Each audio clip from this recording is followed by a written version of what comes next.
and welcome back to the WM32 Football Podcast. This week we are talking about racism. Of course, it's been quite publicised about Romelu Lukaku's racist abuse at the weekend against Cagliari. We've had instances with Kurt Zouma over the last couple of weeks, as well as Tammy Abraham and also Paul Pogba. Could this be a hangover from last season? What do you think, Wesley? It's an interesting one. Obviously, with Lukaku to begin with, it's not the first time Calgary fans have done it. There's been history with them sort of over the past sort of 4 years or so.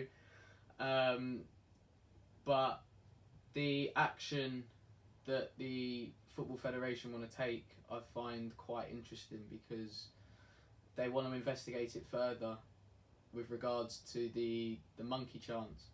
But there is evidence there on the table, well publicised on even social media, it's on the table, it's out there for everybody to see, that there are monkey chants. Yeah. So there needs to be something where, something's done about it. I don't know whether they are turning a blind eye to it or whatnot, because like I say, it's not the first time Calgary fans have done this. Obviously with Moise Kean last season, Sully Montari a few years back as well. But yeah, I don't know. Like I say, if it's an ignorance from the FA or the federation in Italy to sort of say, look, we're not racist or whatever. But obviously with the Moise Kean one, it was, it happened, and I was more shocked as a person of colour the reaction from one of his teammates, Leonardo Bonucci, and it's almost like, right, well, your teammate's been racially abused, stick up for him. Whereas in Lukaku's instance, you've got Skriniar, who was straight over just telling the fans at least to shush, so at least he's sticking up for his teammate and whatnot. Well, we look at it with the Cagliari incident last year with Moise Kean. While they were being investigated, there was another 4 incidents in 2 weeks. Is this something that's coming back into football, or do you think it's something that has always been around but it's now being heightened because of the level that it's on? I think it's something that's always been there. I just don't think that it's happened or it's been well publicised enough. I'm not. Yes, there was a point, I think, way back when in sort of mid 2000s or whatever, there was incidences of it. Obviously, Nike had their Stand Up Speak Up campaign with the wristbands. I actually had them, myself when I was playing and whatnot. But then it sort of went a bit quiet on that front, and then all of a sudden, especially from back in the last season, or even middle to back in the last season, it's something that's definitely coming back. But there's more, about it basically. Yeah, because you're looking at it's at all levels as well. You saw in the summer Arsenal only Jordan Asatutu in France get racially abused on the pitch. Yeah, and actually when I saw that incident, I was so happy that he chose to make the stand and walk off the pitch. Yeah, because we've seen Sully Montari, he walked off the pitch. We saw, I can't remember what player it was, but in Italy a couple of seasons ago, went to give his shirt to one of the fans' kids that racially abused him, and they threw it back at him and continued. Yeah, I mean, as well, Kevin Prince Boateng was one when even he was at AC Milan that had it, and I think again that was against Calgary. But I like the stand that some players like Montari and Osatutu have taken, and that no, I'm not having this. I don't deserve it. I'm going to walk off the pitch. Because I'm not sure if you heard about it, but earlier this year there was a cup final between 2 non-league teams. Don't know the names. One of the players got racially abused. The team walked off.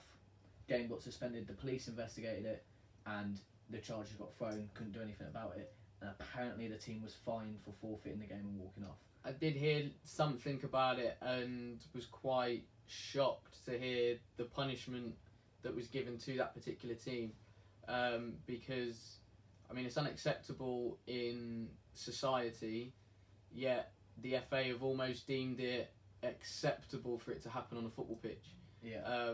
Even the incidents with John Terry against Anton Ferdinand, John Terry was prosecuted by a court of law, but not the FA. Yeah. But we look at it where we were even talking about it 2018 with the Russia World Cup. Everyone was worried about it. Yeah. So it's clearly something that the FA and the football bodies know about, but aren't wanting to take charge of. What would you say you would do if you had the chance to be able to? Would it be punishing the teams themselves, the fans? What would you think of? It's such a grey area, because I don't think you're ever going to get something that is going to be right. So do you place banning orders on the fans? Do you potentially on those that do it, but then they can say, oh, it wasn't me, I would, and all of that? Do you close part of the stadium, but then that's unfair on the fans in that particular section that aren't doing anything racial? Do you dock teams points for it? Well, then if fans of other teams know, then they're going to go to those games, racially abuse somebody in order to get that team docked 3 points. So fines don't particularly do much. I mean, Nicholas Bent has been fined more for having a betting company on his pants than clubs have been fined for racial abuse and whatnot. So do you make the fines more stringent? Again, it's something that clubs, I mean, a lot of them make quite a lot of money anyway, so it'll be something that will just be like, yeah, all right, we'll just pay it anyway. So I don't know the level in which you can take it from when it's not online, but basically I don't know what can be done. Well, you look back at it, last year's North London derby, when the Tottenham fan threw a banana on the pitch, your club took the action straight away and punished that person. Yeah, and I had quite a few people saying to me, because I've been fairly vocal about other clubs and the action that they take, so I had a lot of people going like, right, Wes, what do you think about this then? And I said, obviously don't condone it in any way, but the club, fair play to Tottenham, took action straight away, banned the fan. Obviously we've got Kim Min Son at Tottenham as well. Video surfaced online of somebody taking the mick out of somebody from South Korea, and that was whilst we was at Wembley, and again the club took action and have banned him for it. He tried to defend himself and say it was a bit of a laugh and a bit of a joke, but I'm sorry, those things they're not jokes, I'm afraid. To be filming yourself doing it as well makes it even worse, because you've got nothing to defend yourself against, because it's there, people can see it, and like I say, I'm glad the club takes strong action in terms of banning people, because it's hard for, because I was listening to, it was hard for players, but I was listening to a interview that Ian Wright did. He said one of his old teammates back in, bear in mind this is back in late 80s, early 90s, would only warm up in the middle of the pitch just to not be racially abused. Right, and you're looking, and it goes back from then, and then you look further and further back, even people in the media were doing it. It's been it's been happening since the 70s. I don't know if you watched the Out of the Skin ITV documentary, right. But that was from the 70s right the way through to now. People were being racist back in the 70s. People are still being racist now, but we live in a more multicultural world and society now, especially. But even the big media outlets are still doing it. Like, you look at how Raheem did it, where he publicly slated people for doing it, because it's not what they're saying, it's not how they're saying it, it's what they're saying. So it's not like they're standing there and chanting at him or saying certain things about him. They'll be going out and being like, just use Phil Foden's example. Phil Foden, we all know what he's, white lad, goes out, buys a car for his mum, lovely gesture. Raheem does it, Raheem Sterling, whatever, spending X amount on this for his mum, outrageous for the, and stuff like that, or like the shopping at Primark, which they put up on, or not washing his car, and they pick on certain things on and certain players. Ashley Cole was probably, I'd probably say the first one anyway from my sort of that had it both barrels. I mean, he had not only the fact that he was probably the best left back in the world, playing for England, winning things, celebrity lifestyle as well to go with it, obviously with his marriage with Cheryl. So he had it virtually coming from all angles. Yeah. But, I think that's why he's openly come out and said he enjoyed living in America, because he didn't have it. He didn't have the, thinking, what are the papers going to write about me today? He could walk out and nobody call him any names, or because nobody really know who he was, and whatnot. But coming back to your point on Raheem, I think he dealt with it tremendously well. Yeah.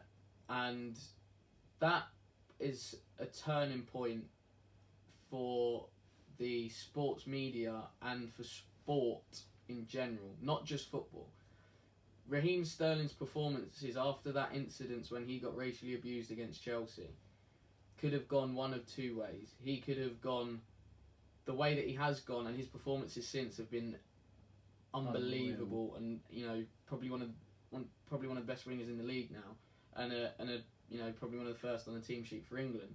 But it could have gone the other way, where Raheem had a dip in form, couldn't quite find his rhythm and everything like that. Wasn't being productive for City and things like that. So he decided that enough's enough. I'm going to make this statement, and I think now the media, the papers and online and things like that, they are looking at the way they report against people in general. Yeah, because they were incredibly harsh on Raheem. He couldn't even go out and buy a pint of milk without someone saying something about him in the papers. It was like before the World Cup, he had a new tattoo done in memory of his dad. Bang, they hit up on that. Or like even the shop, going to certain shops or doing certain things, they'd pick up on it and it'd be front page of the paper. Yeah. And he couldn't get away from wherever he did. So he could have gone down that route where it's like, you know what, no matter what, I'm a villain in everyone's eyes. Instead, he turned it around, and he is easily the first name on City's team sheet, I'd say. I'd say Pep will 9 times out of 10 pick him over anyone in that squad. He's almost certainty to be in an England squad if he's fit. It's starting the lineup easily as well. Yeah. Like, he is probably one of the best, if not the best wingers out there at the moment. Yeah, I think he's certainly up there. I think, his game's gone on to another level under Pep Guardiola, and like I say, his performances could have gone completely the other way with this whole, when it happened, and he could have gone into himself and used it to say, look, I'm not performing because of the trauma of what's happened. I mean, I've been lucky, so lucky. I've not been racially abused in life, let alone on a football pitch. So that feeling of knowing what it's like, I can only speculate and say that it would be probably one of the most horrible things for any individual. So he could have had that trauma, and it could still play on his mind in when he plays. But actually, I think he's just rolled his sleeves up and went, right, let me show these idiots, because that's what they are, idiots. Yeah. Let me show them that I'm just as good as a white player or whatever, if not better, and this is how I'm going to do it. So he's let his football do the talking. And exactly. It's like when you say you don't know how it feels, like obviously I don't. I'm a white guy, no idea what it's like, never racially abused someone, never wanted to do that, because I've been at games, I'm not going to say what kind of fans do it, because they're all idiots, and you'll be sitting there and you'll be there like, what are you actually achieving, other than making yourself look like a complete idiot? But I'm going to go back to this Ian Wright interview. He turned around and was like, it's a stripping of everything that you've done, because it is people, idiots, putting you in that position where they think that they're better than you when they're not. Yeah. And like, you've seen players go down the route of when they've been racially abused, like they tail off because they're like too scared to go out and do something. It's the trauma. It's the trauma of it. I mean, like I said, I'd hate it to be on anybody that I know, friends wise or anything like that, work colleagues, whatever. So yeah, I can only imagine what that trauma must feel like to be in a situation and an argument. I mean, people get in arguments all the time, that's fine, but for somebody to then bring up your skin colour, or where you're from, or I think that's probably the lowest of the low. And I mean, how do you recover from that trauma mentally? I honestly don't know. But it's like, we look back at it, like Twitter are now doing stuff with Man United, and I believe with Chelsea as well, over the Tammy, because he missed a penalty against Liverpool. Or Pogba because he missed a penalty against Wolves. Like, people do it shouldn't do it anyway, but over the smallest things. It's going to get, especially online, because you can tweet, put a status out, send a message instantly, pretty much. It's going to get to the point now where a player's going to misplace a pass, and people are going to be hounding that player for misplacing a pass. We've got to remember, footballers are human beings as well. They have feelings as well. Yes, as a football fan, I've been critical of other players and have been critical of players. And yeah, am I saying that it would probably hurt their feelings? Maybe, but at the same time, yes, you've got, you know, you expect a level of performance from players. I mean, missing a penalty, I mean, from 12 yards, it can go either way. It could be a really, really good save from the goalkeeper, or you can just miss-hit it. But it's like, Misplacing a pass, you could be really under pressure from somebody, or, you know, you think you've spotted somebody and you just play your pass and it doesn't quite come off how you want. But to get abused for, you know, to get called out for the colour of your skin off the back of it, it's not right. But you see that people that do it pick on certain people for no. So we started seeing it with Pogba at the end of last season. You would have seen it last game of the season where he's trying to hands are shut to the fans, and he's like there going, what do you want me to do? Like, I'm trying my best. Like, I can't do anything more. Bear in mind, most passes, most goals, most assists, most dribbles, most tackles won it over the season. Like, he was their standout player. Yeah. And he's still getting it. But then misses a penalty against Wolves, gets racially abused. Marcus Rashford then misses a penalty against Palace in a game that they lose at home. Yeah. No one says anything. So they're clearly picking people that they want a reaction out of, or they think that it's going to hurt them more. Yeah. And because Rashford's a local boy as well, they probably don't hit out at him as hard. Potentially, but then Pogba's one that's come through the Man United system. Yeah, but he's not. I know he left, in the circumstances he left weren't great, but Pogba knows what it takes to play for Manchester United in the same way that Marcus Rashford does. But it might be also with the fact of he's coming world record signing at the time. Yeah. With this massive weight on his shoulders, being a foreign lad, because everyone picks up on the fact of, like, a lot of players that get racially abused, even in the media, they'll, like, because the media do it quite sort of like without people noticing, where it's stereotypes of, like, when they pick up on Sonny from you lot, what do they say about South Koreans? Hard working, this, that, or whatever, and it's stereotypes which put it in people's heads straight away. Yeah. Or it's like if they pick out a black player, strong and fast, always strong and fast. Yeah, and big and quick. Or you'll look at when they pick out a white guy, intelligent. Yeah, and it's quite interesting actually, because doing some research at the minute on it for my masters, with regards to, like, positional stacking, in terms of black and even Asian players, and it's quite interesting because you would think that the majority of players from, say, a black or an Asian would be wingers or fullbacks. Yeah. The research that I've conducted anyway doesn't seem to suggest that at all. So the research that I've conducted is it's the strikers that is the most stacked out of all four English, so Premier League, Championship, League 1, League 2. The striker's the most stacked position in all four leagues. Now, is it because you've got the small strikers that are nippy and quick, or is it because you've got the physical aspect of it? Again, I don't know, but it's an interesting one when you talk about stereotypes. But then, I mean, if you was to put it to clubs, they probably have an unconscious bias with regards to it, so they, probably wouldn't know. But yeah, it is interesting when you talk about, stereotyping and whatnot of players. But yeah, it's one of those. It can go. You can either say, yeah, we do it and we are aware of it because we want, the way we play, we need a big target man, and we just happen to find this particular player was available. Yeah. But I don't mean as clubs point out. I mean as, like, people on, we'll just say, like, Sky or BBC or ITV that would use those stereotypes, and it isn't like in your face blasting racism. It's this is what they are. Yeah, but I mean, decision makers at football clubs will watch games as well. They will watch highlight packages. Say they will watch a match of the day. If they're not at games, they will watch games on Sky. So their decision making, if they're a bit unsure on a player, for example, their decision can be informed by what a pundit will pick up on. Yeah.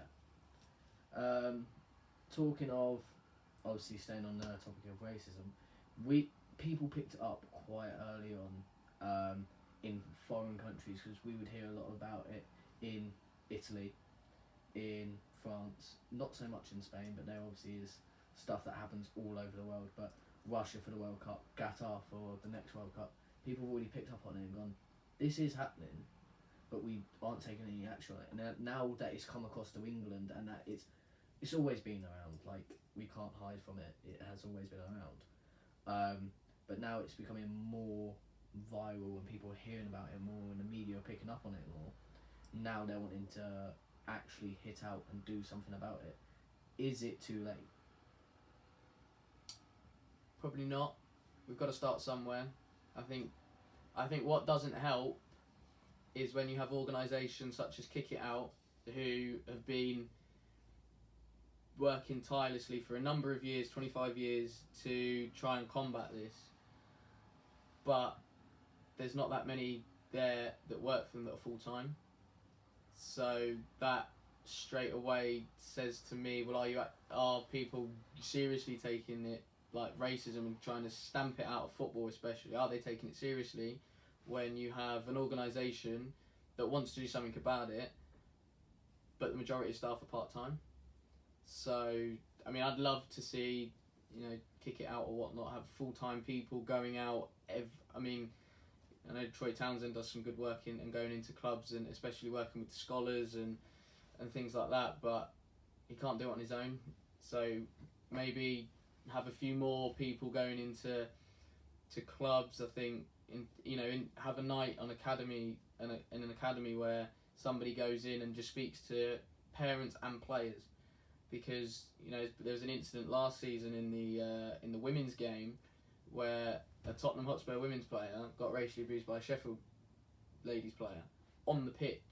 Yeah. So we've got to make players aware that it's not right. That female player contract terminated and whatnot, fined by the FA, and which I think was probably the best action to take if it's a player.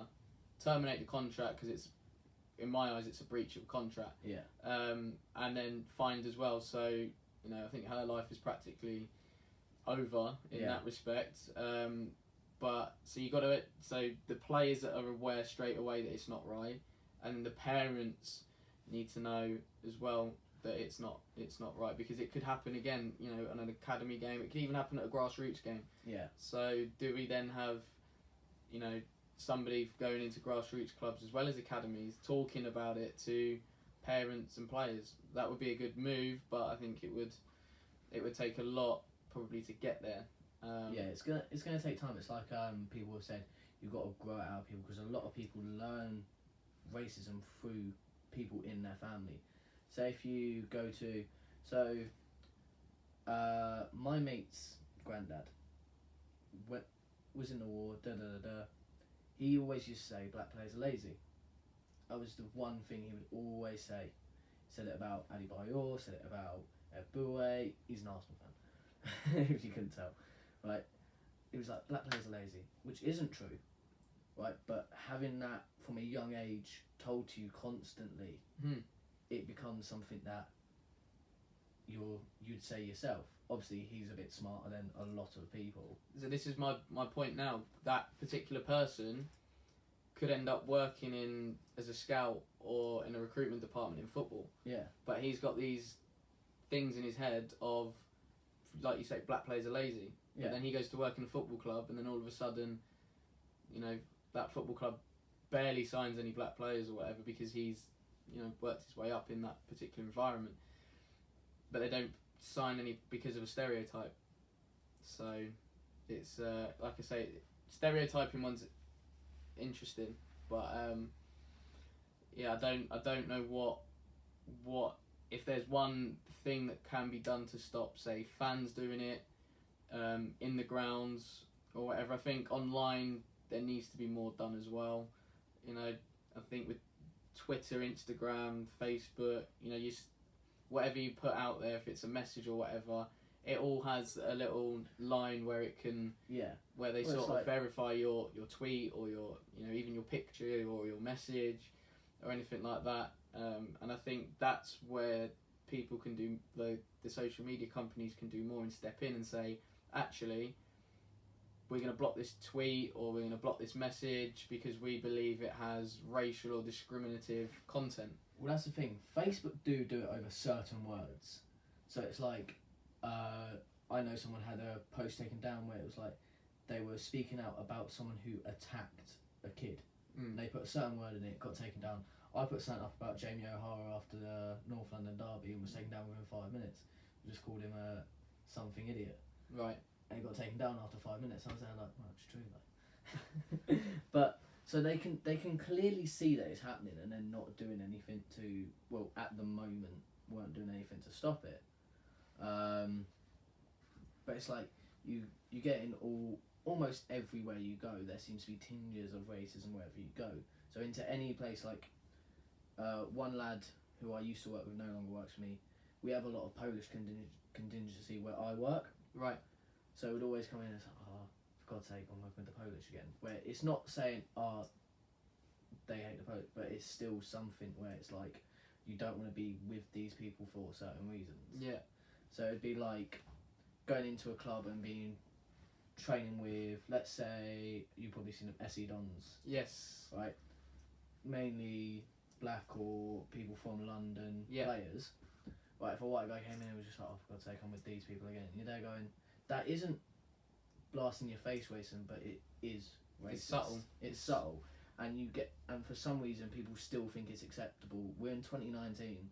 Yeah. And people still think it's acceptable. It's like, well, I mean, if I take the fact I'm a Spurs fan and there's been a lot of talk about the Y word. Yeah. Which is quite interesting, and the people that bang the drum about it are two very famous, so David Baddiel especially, who is a Chelsea fan. Yeah. He's a Jewish Chelsea fan. But he's trying to bang the drum about Spurs and the Y word, but his club, Chelsea, have a long history of racially abusing players. I mean, I've been to Spurs Chelsea games and heard the hissing for the gas chambers. Yeah. And stuff like that. That's not acceptable. No. But he doesn't want to talk about that. He wants to talk about the fact that Spurs use the Y word. And I think, obviously I'm not Jewish, so, you know, I wouldn't particularly call somebody it anyway. I would only use it in a football context, and I think a lot of Spurs fans are probably the same. Yeah. I'd like to think, anyway, that a lot of them are the same, if not similar. But I think what Spurs fans have done is tried to adopt it. I'm not saying adopt the word by taking it, but tried to use it in a positive light, you know, to defend ourselves. It's a badge of honour. We know we're here. That kind of thing. You know, we're not being messed about by people, anything like that, and whatnot. But I just find that quite interesting that he wants to bang the drum about Tottenham and the use of the Y word and things like that, when actually his club have a long line, like I say, have a long line of history of racially abusing players. I mean, we've seen Tammy Abraham get abused for missing a penalty. Kurt Zuma at the weekend getting racially abused on Twitter because he scored an own goal. If you actually watch the goal, there's not much he can do about it, by the way. You know, even before, you know, the fans abusing Raheem Sterling, and things like that. That, you know, they've had John Terry get done a couple of times for racially abusing players, but you know, for Chelsea fans, he's captain, leader, legend, but he's been done for racism amongst other things, and whatnot. And you know, it goes, you know, they're even, you know, back in the 1970s they were abusing their own black players again. So, you know, from the 70s to now, has things changed? Have we actually got anywhere? The answer is actually no, despite the fact that there's people, organisations that are doing so much to try and combat it and do good work to try and combat it. The reality is we haven't actually moved and got anywhere really since the 70s. Yeah, it's like when I messaged you about it when we first started talking about doing a podcast, you weren't so sure about maybe throwing in this as a conversation because it was before the season started, obviously. There hadn't been too much about anything happening. It looked like everything quieted down, and over the last few weeks, we've seen a lot of incidents happen. So when we spoke about doing the podcast there and we brought up this topic, we wanted to find out where football has actually gone from when people started pointing it out in the 70s to now. And you look at it, nothing's changed apart from how they do it. So fans will still be blasé about it, but commentators and the media won't be as blasé about it, but they'll still do it. Well, I think if you look at the England game out in Romania where you had Raheem. Yep. I think Hudson-Odoi. Yep. Jadon Sancho. All got racially abused, and Danny Rose. Danny Rose, love Danny Rose as a footballer, but the amount of abuse that he's got in his career is unreal. how he's still playing football. I credit Danny Rose because he had it at under 21 level away at Serbia, and even then you think, right, this is rough. Like, they were bang at him and everything like that, and you could see on the pitch Danny Rose is visibly upset, but he's angry and he's trying to do something about it, but he's still visibly upset. And even in that Romania game, towards the end of the game, you can hear the chanting. Yeah. But yet, nothing was done about it. Well, who did we play? Because we play Montenegro in the next friendly at ours. Didn't we play them away and they did it as well? Potentially. Because there was, before the Romania one more high-profile one, where Danny Rose afterwards came out and said, "I can't wait to retire from football." Yeah. And it's like a player, because don't get me wrong, he might be a Spurs lad, and I might hate him for being a Spurs lad, especially that goal at the lane. But no one deserves to be racially abused in any walk of life, but to have to deal with it almost on a gamely basis when he plays, or like when Sterling was getting it almost on a gamely basis when he was playing, you're sitting there going, they're extremely talented, they're doing a job that everyone wants to do. Yep. And they're getting abused for it for no reason at all. It's like someone put it down to people being jealous. It's not jealousy. It's just them trying to make out that they're better than the person that they're doing it to, when in fact they are so below that person. It's actually unreal. But we can only do as much in our own country. We've got to wait for FIFA to finally step up and actually do something about it when it comes to other countries. And look at, I can't remember what country it was, played behind closed doors because of racial abuse. Yeah, I mean, it's, we're banging the drum about other countries, but yet in this country it's come back to fruition. So we've got to sort first and foremost, out first. Yeah, we need to sort our own house out. Like I say, whether that is, if it's players, like I said just a minute ago, I like the fact that something was done about that women's player, contract terminated and fined. So that's probably from the player's perspective, and I think that's probably the right action to take. Fans' perspective, I think, is so tough. I mean, yes, Kick It Out have got the app where you can report it, but and you can do it anonymously, which is great, but then all it takes is that person looking over your shoulder to see what you're doing, and all of a sudden you might go, well, actually I'm not gonna do it. Or, I mean, most signalling football grounds isn't great anyway, so the fact that you're going to try and do it, it might take a bit of a while to get through and to progress and get through, like you say. But yeah, I think the fans one's difficult.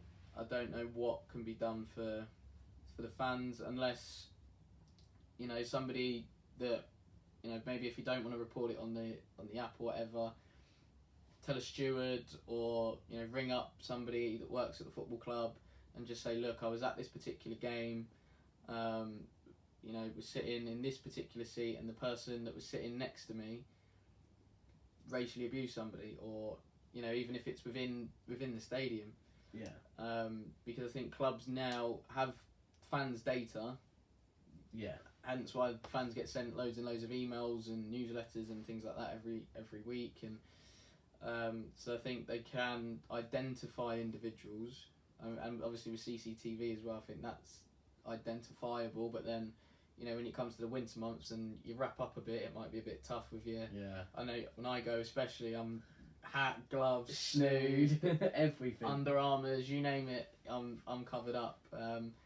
So again, it might be a bit more difficult to try and police in that respect, especially perhaps if it's away fans. But again, if the club has the data, information on that person, if you go, I'm sitting in this seat in this ground at this section of the ground as well, they can find out who's sitting within like 10 seats of you easily if they go, okay, because they'll know who bought the seat next to you and the seat next to them, because they have all that information.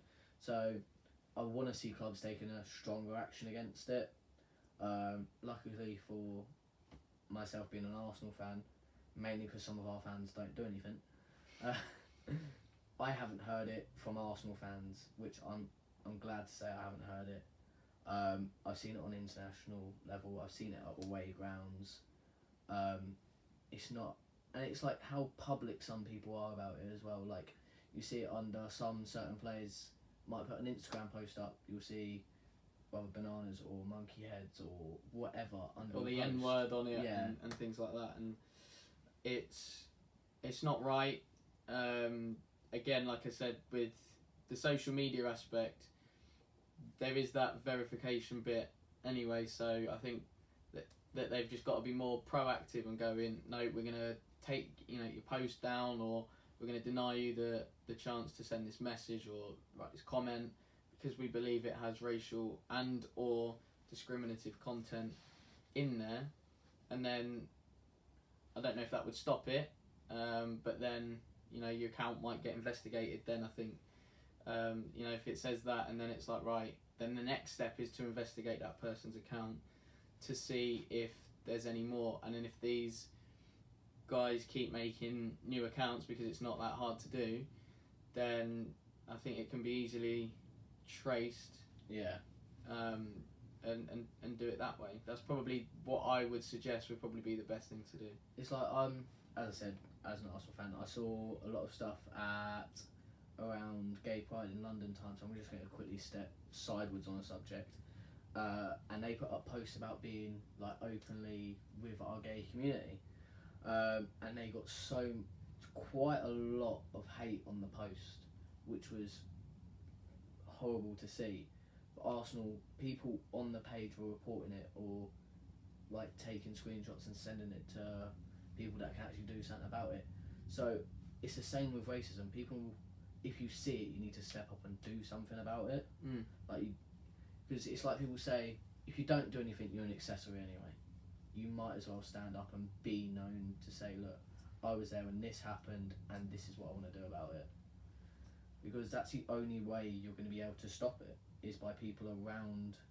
Like if you're around someone that's doing it, is by maybe not saying it to them there and there can help, but it also can lead to a situation. So if you go, okay, I've noted it down, seen what he's wearing, maybe like taken sort of like look at him, or her, and go and then report it afterwards. Especially if you're on the ground, it is hard to get a signal. I know I've had my mum calling me on occasions going, where are you? And I'll be like, I'm at the game. Yeah. Leave me alone, sort of thing. So it is hard to get signal in the ground. So maybe, but you have to report it. Doesn't matter who it's to, if it's to a steward, if it's to. There's a lot of games, especially big profile games where some of it's happened. There's always police there because they know it's going to kick off. Yeah, I mean, I was at Derby Day on Sunday, and police presence was quite high. But I think had it not been Derby Day, would the police presence be as high? Probably not. I know they have to have some form of police presence there, but I'm not saying heavy police every single football game, because the police force will be stretched to the masses. But have, I don't know, maybe if it's a, like I say, report it to your nearest steward, or even phone the club on the Monday when everybody's back in at work or whatnot, and just let somebody know, especially if it happens in the stands, and things like that. Yeah, just don't be a bystander to it, really. No, I mean, if we look at the Raheem incident, there's people there that didn't report the fact that Raheem was getting racially abused. No. It doesn't matter if it's like, a lot of people do that, you just stick by your own fan group. You shouldn't if they're doing something like that. If someone in your fan group, in your friend group or anything like that, racially abuse someone anywhere, you should report it. Yeah. Like, it's not on at all. At football, it is everyone's game. Yeah. We've said, how long have we said it's everyone's game? Yeah. The women's game's growing. The game as a whole is growing anyway. But yet we still have this minority of people that want to pick on people for their skin colour, where they're from, their background, or something like that. It's like when you hear certain fans talking about Tottenham and the Jewish side of Tottenham. Yeah. Or you hear about Pogba and his background, or Sterling and how he lives his life, or something like that. People need to stand up and actually say this isn't right and it's not on. Yeah, I mean, take Spurs. It's one of those. I mean, people might say to me, if I'm walking out and about in a Spurs shirt or whatever, and somebody else is walking about in a Spurs shirt or whatever, they might say to me like, you or something like that. I'm not taking offence. Yeah. Obviously, I'm not Jewish, so I probably wouldn't. But to me, that him saying that to me isn't calling me out for being Jewish or anything. He's calling me out because I'm a Spurs fan, and so is he. But yeah, I've actually been at Spurs games as well, where we're chanting like Yid Army or something like that, and you've got Jewish people, top of their voice, going for it, and they're Jewish because they've got the skull caps on. Yeah. And they are going for it. Not once have they turned around and said, "Oh, by the way, I find this a bit offensive. Can you stop?" Yeah. Because I think if they did, I think people might go, "All right, sorry, fair play. All right, I might have to stop this or something like that." They didn't get out of their seat and report it to a steward, but they're Jewish. They're Jewish. Yeah. If I look at Pogba and even the France national team, because there's a lot of black players in there. Yeah. So people from African descents and whatnot were sort of saying at the World Cup, there's only one the last African team left in the World Cup is France, which is interesting. But yeah, I mean, I think Pogba gets a lot of stuff at him anyway because of his profile, not because of his ability. Yeah, his ability gets superstar questioned. Yeah. At the best of times, and a footballer as well. So but it's not only that, he's a poster boy for one of the biggest brands in the world. Yeah. As well. And yeah, I think Pogba gets a lot of, because of his profile first and foremost, his following online, everything like that. So he's always under scrutiny. But you mentioned some of his stats earlier. He's not a bad footballer. Do you know what I mean? He is probably Man United's best player as well. He is one that can win them a game and lose them a game. He's won them games, and the Palace one. I'm not saying he effectively lost them the game, but he loses the ball on the halfway line and then Palace go and score. Yeah. So he is a player like that, and I think people expect too much from him every single game. Like, yes, you expect your best players and world-class players to step up in games, but I mean, in the time that he's been at United, they've always been in transition. So I think it's hard to settle. Yeah. Especially when the fans start getting on your back, it's hard to get going and keep a rhythm going. Because you look at it, when he's performing to the levels we know he can, everyone in that stadium and around the world that's a United fan is loving him. Yeah, yeah. He has an off day, worst player in the world. Yeah. That's how it is, and football fans are really fickle with it. You look, a lot of people are you look at. I'm just going to switch this to an Arsenal point of view. Mesut Ozil. Yeah. At the World Cup when they won it, loved, adored by absolutely everyone. Come to the last World Cup, he was an immigrant. He was not wanted by the national team because he took a photo with, because his parents are obviously Turkish. Yeah, he's got Turkish heritage. Takes a photo with the Turkish Prime Minister while he's in London. So did Gundogan, by the way. Yeah, who got a lot of hate for it as well. But they picked on those two players so massively and scrutinised them so massively over that sort of time period when the World Cup was going on and Germany weren't playing well, to the fact Mesut turned around and went, when I win, I'm a German. When I lose, I'm an immigrant. I don't want to play. Yeah. And some of his teammates stuck up for him. Not many did. Yeah. Only, there was a handful of players that went, this isn't fair. Because it wasn't just fans doing it, it was the German FA. Yeah. Or people behind the scenes. And for them to think it's okay, we'll let fans think it's okay. Mm-hmm. And it needs to come from the top down. We can't start from this person's racially abused someone, get them out. Yeah, but because that is what we need to do. We need to get people at the higher level of the game to stop it, to stop doing what they're doing. When we use the women's game as a point of example, Sepp Blatter, what can we do to improve the women's game? They can wear tighter shorts. He got so much scrutiny for it, and fairly, but when someone does it racially, people cover their eyes and run away from it. Yeah, I don't know if anybody's going to be brave enough to be right, I'm going to make a big stand against it, and I'm going to I don't want to say the phrase hang somebody out to dry, but I'm going to be strong enough, I'm going to be, I'm going to have the level of bottle, shall we say, to make a stand because it's not right. I mean, if we look at Eni Aluko as well, the amount of stuff that she had to put up with whilst playing for England from her own manager, that's not right at all. I mean, she's representing her country. Or that's the country the top of anyone's career. It's the pinnacle of your career to play for your country. I mean, yes, she's got Nigerian heritage, but she chose to play for England. So in my eyes, she's English. Yeah, it's like Raheem's obviously has Jamaican descent. Yeah. Chose to play for England. No matter what, he's chosen to play, and so did she. Chose to play for our country. The least you do is back them. No matter where they go, no matter what they do, you back them. Yeah, and I think obviously Mark Sampson's no longer in charge of the England women's team or whatever, but that was just, I couldn't believe it. I mean, we're this is almost at the top of the pyramid in terms of football. I know obviously the men's game there's a lot more profile as opposed to the women's game, but for those girls playing for their country is again the pinnacle, exactly the same as the men. Yeah. So I think the way the FA dealt with that was not as strong as it could have been, because I mean Eni Aluko's a trained lawyer anyway. Yeah. So I think she then took it upon herself to then take it to a court of law that then sort of overruled the FA. But why aren't the FA strong enough in the first place to go, actually, that's not right. Take it seriously.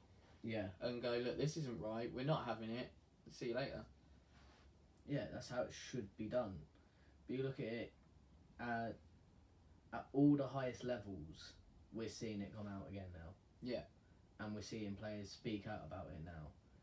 And it only seems that players have properly spoken out about it since Raheem did it. Yeah. He set the pay marks for everyone to go, not having it now. Yeah. I mean, the campaign that was on social media not so long ago, the Enough, where players were off social media for a day. I don't think that did anything, if I'm honest, because alright, the players aren't on it, but the account's probably still live anyway, so if somebody was going to be racist, they can still be racist. Yeah. I heard Phil Neville talk about coming off social media for 6 months or whatever. That's not going to do anything. It's not going to do it. Twitter, Instagram, they're not going to be, somebody's not using their account. Oh, right, okay. That's the stance they're going to take. They're going to be like, well, that's all right. We've got millions of other users that will use their accounts. Yeah. And, those guys can still tweet that player or send a message to that player and at them on, if it's on their stories or whatever. A lot of players have social media account managers now. Yeah. So they might not be using it, but the account will always still be live because there'll be someone checking it constantly. Obviously promoting the work that the players do on and off the pitch.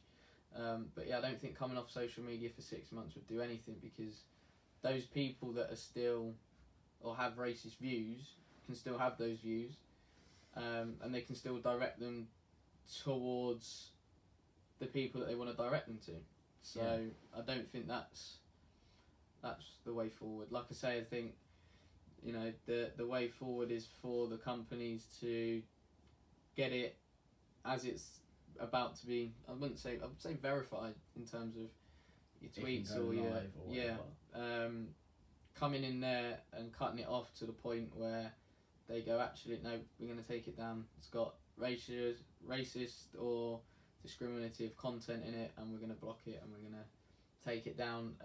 And then it's it might be a case of them having to like I said earlier, investigate the account in general, because if they've done it once, who's to say they won't do it twice, or they've not done it twice, 3 times, 4, any more than that. Yeah, but you look at it, it's at all levels, as I'm going to say again.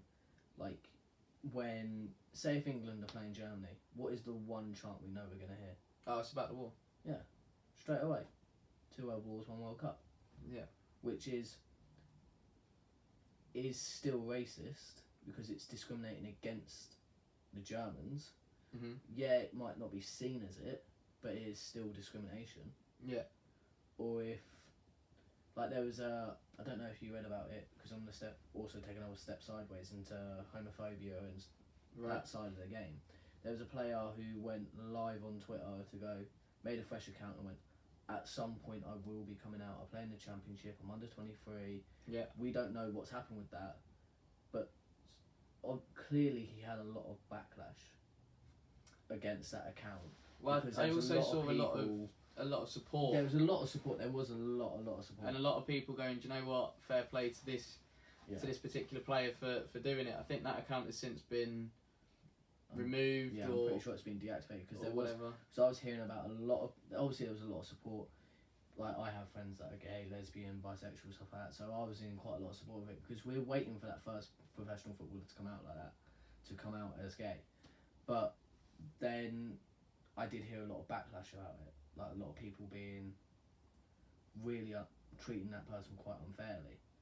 And what did the FA do? Nothing. Apparently the FA had met this particular footballer, but again, not much was done. And then with racism, they've got Twitter have apparently spoken to Manchester United. Whether that's happened or not, we don't know.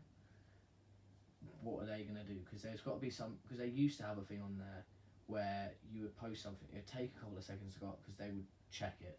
Yeah, I mean, why don't Twitter, instead of meeting with one club, meet with everyone? Yeah, meet with the Premier League, and then the Premier League make every club that's in there, and the EFL, make at least one club official go to that particular meeting, or they go around to every single Premier League Championship, even filtering down to, say, National League. I know a lot of those clubs are professional anyway, and then do it that way. But yeah, speaking to one club about it, might sound on the face of it, we're going to meet Man United, brilliant. Yeah, especially because you look at it, Man United is such a global brand. To meet with them, it seems amazing to do. But City aren't massively global at the moment because United are historically a big club. United are arguably the biggest club in the world, but it's like, well... So they didn't meet with City when Raheem was getting it. They didn't meet with Chelsea when Tammy was getting it originally. They didn't meet with any other club, but when it happens to a United player on their social media outlet, they go, we're going to meet with Man United. So is it the fact they're doing it because if you meet with the biggest club, you get a bigger reception of it? Probably. I would imagine so. Like I said, Man United are arguably the biggest club in the world. Yeah. But okay, fine, you're going to meet with one, but what about the other 19 in the Premier League? What about the other 90 plus in the Football League structure at least? What about them? Those players might get racially abused, or they need to be made aware of what the steps that they are taking, because it's not just players in the Premier League that have Twitter accounts. Players in EFL do, players in National League do, and all the way down the pyramid. I'm not saying for Twitter to meet every single club but down the football pyramid, but at least the top 4 at the very minimum. Yeah. And then National League is a maybe, because obviously I know a lot of those clubs are full time anyway. So, and I think the way football's going in England soon, we'll probably have 5 leagues that are all professional. Yeah. But yeah, I think, like I say, something's got to be done about this. It needs to be. Anything else you want to add? I think that's it. I think we've covered everything, and I think if we carry on, we'll end up repeating ourselves, I think. Yeah, exactly. Well, thank you for watching. Please leave a like, a comment on this video if you think I'm a better host than Wesley. Share it with everyone. And yeah, thank you.